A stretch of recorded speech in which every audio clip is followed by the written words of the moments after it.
find that mixing drums can be overwhelming? Well, it really doesn't need to be. When you're working with an instrument like drums that has multiple channels, it can be tricky to know where to start. So in this video, I want to give you my approach to mixing drums that has helped to make it faster, more enjoyable, and more approachable. Of course, there are so many more nuanced techniques that you can use for mixing drums, so the goal of this video is really to give you a foundational approach that you can then take into any mixing session, set yourself up for success, and then build upon that. These tips will work with any mixing software that you have, but I will be using Neutron 4 to demonstrate, so you can download your free trial via the link in the description box below.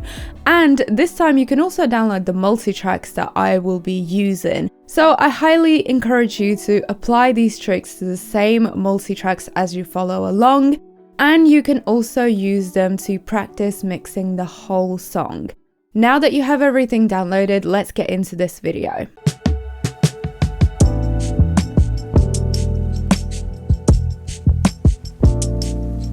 The number one game changer that helped me with my drum mixes is to think of drums as one whole instrument. Rather than focusing on trying to make each element sound perfect, then bringing them all together and realizing that they don't actually quite work or don't complement your overall mix. But before we get into that, there are a couple of things that I will usually do before I dive into my drum mix, and that is checking the phase relationship of my elements and also fixing any timing issues. Essentially, with your phase relationship, you want to make sure that your multi-mic'd elements are in phase with each other. So that could be the snare, top and bottom mic,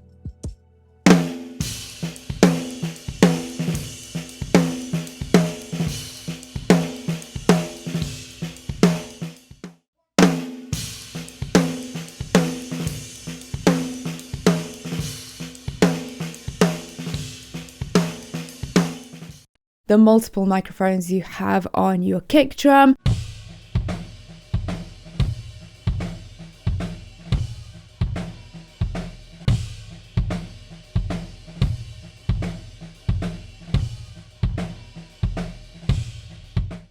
and also this will be very crucial if you're using samples. Samples can be a great way to pad out your original drum sound and bring it closer to your sonic goals. But if they are not in phase with your original drum sound, it can have quite the opposite effect. We have a more detailed blog on fixing phase relationships in your mixes, so I highly suggest that you have a read through it. The link is in the description box below. This can save you a lot of headache when you are processing your snare, for example, and then realizing that actually it was a little bit out of phase. And all you really needed to do was fix that to get the punchy sound of the snare that you've been looking for the whole time. In an ideal world, your drums would already be phase aligned, but sometimes they aren't, so this is worth checking. And then the next thing that I would usually do is fix any timing issues that there might be in my drum mix. Again, this might have already been fixed for you, but if it hasn't, you want to make sure that you fix that before you dive into the rest of the mix. And that alone will make your overall mix a lot more cohesive and punchy. So sticking with our approach of treating our drums as one whole instrument, I would send all of my drum channels to a drum bus. Not only will it allow me to control the level balance of my instrument groups very easily, but it will also allow me to process my drums as one whole instrument.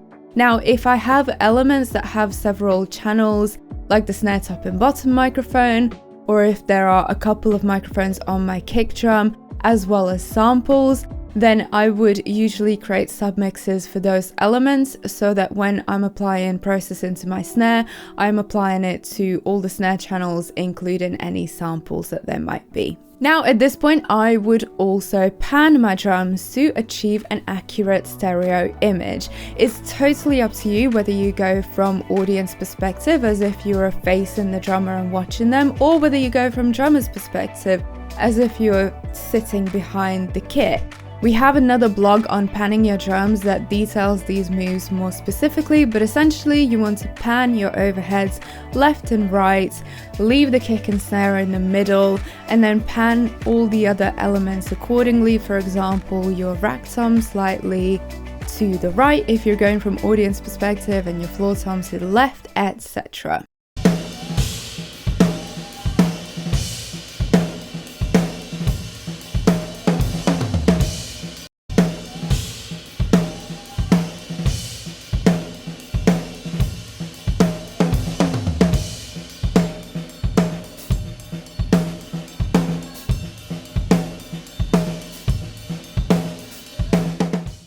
The level balance of your drums actually has a big impact on your sound. So the next thing I would do is balance out my individual elements to achieve the drum sound that I want to, or get as close to it as possible at this stage. Ideally, we don't want to be hitting anywhere close to, or definitely not over 0 dB on the drum bus, or also on the master bus. Your overall mix should be hitting no higher than -6 dB and -3 dB, so that you also leave a lot of headroom for mastering. So normally I would do this at the start of every mix, is balance out my individual elements, so that I can listen to a really great rough mix and get to know the song before I dive in. And it will also give me headroom for any processing that I apply. With balancing out my drum elements, there is no right or wrong way to approach that. I might be starting with bringing up my overheads to get a clear picture of the overall drum kit, and then bringing up the close mic'd elements, or I might be starting up with bringing up my kick and snare and then introducing the rest.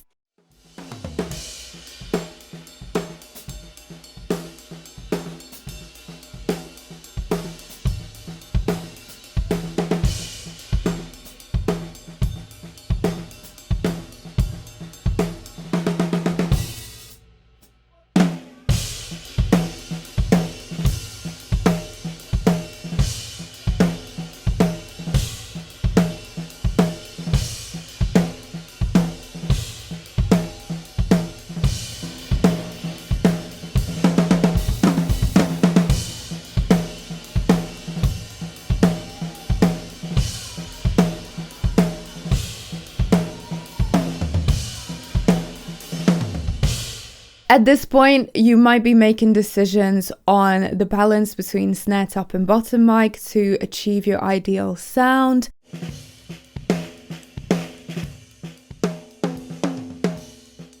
The balance of the drum kit and the room mics, and how much of the room sonics you want to bring into it.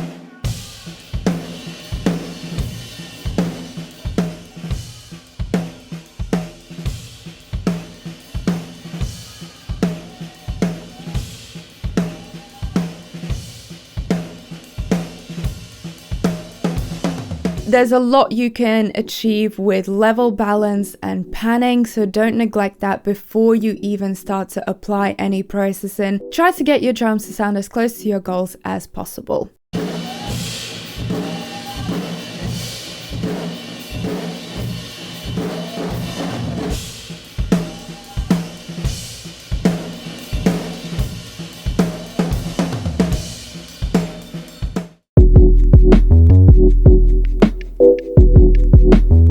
Now we have achieved a great balance of our drum kit, so we can start to tackle any problem frequencies that might occur. EQ can actually get you very far along in this process, and we do have a free Ozone 11 EQ that will be great to start with. This could mean EQing out some of the low end rumble that could be building up from all these different drum channels.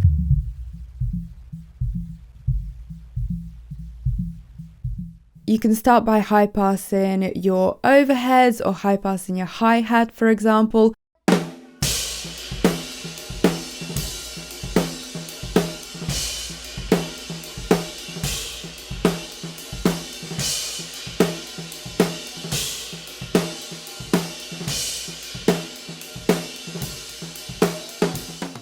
Depending on the issue though, there might be different ways to approach it and different tools that you use. For example, you could try a de-esser on some harsh hi-hats. You could use an EQ to tame some ringing on a snare, but I also like to use tools like transient shapers to shape the sound further, so that can be great for minimizing some ringing.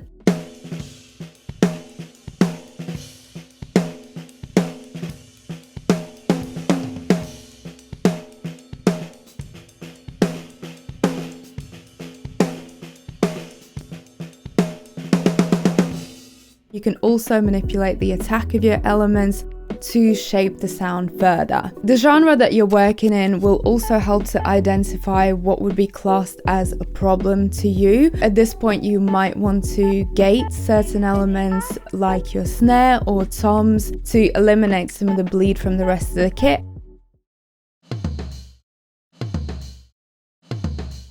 And that will work great in genres like pop, where you want to keep things quite clean and polished, but you may want to keep some of that bleed in for genres like jazz, where you really want to capture the ambience of the room and the kit and the overall sonics of the space that it was recorded in. Now that we have fixed any issues with our drum mix, you can start applying processing to the drum bus. There can be many different elements on your drum bus, so that could be saturation, it could be reverb, or you might want to create a separate bus for your reverb. But the two elements that are really consistent for me are EQ and compression. EQ will help us to balance out the frequency spectrum of our drums.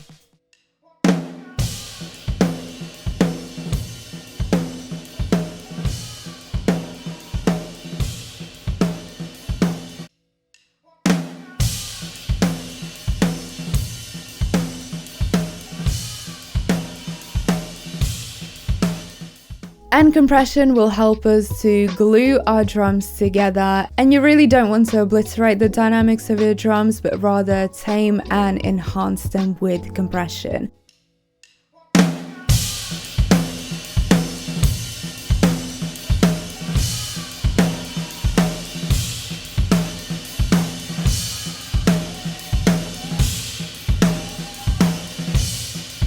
I will often start with a slow attack and a faster release to bring out some of that punch in those transients, and then adjust according to how I want my drums to sound.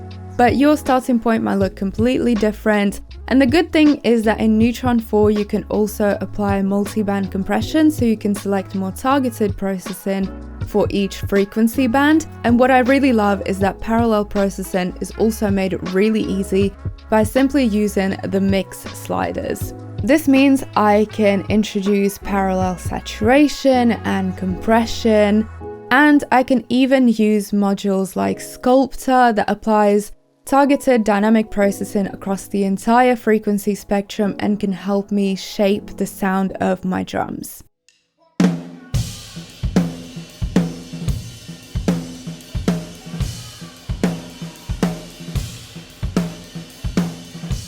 And while we are applying these mix moves, I would always keep referencing in the context of the rest of your mix, so you can really hear how the moves that you are making are interacting with other elements in your mix.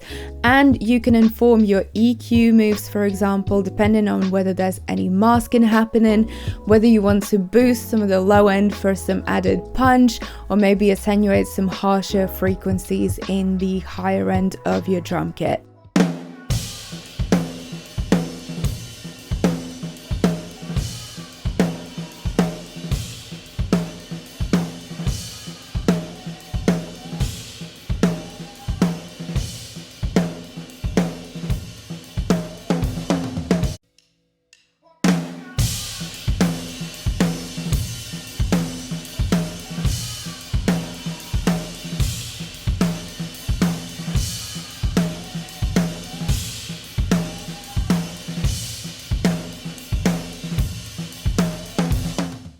With these simple moves, we already have a great drum sound, so at this point the world is your oyster when it comes to applying more targeted processing to individual elements.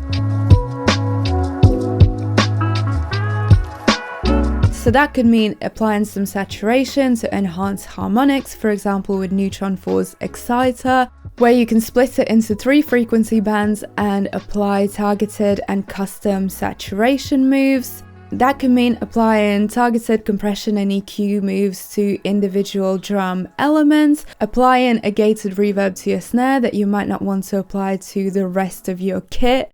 There are so many different techniques out there, so I would highly encourage you to explore different mixing approaches, either on our YouTube channel or in our blog, or even other resources, and keep referencing the sound of different drums that you really love.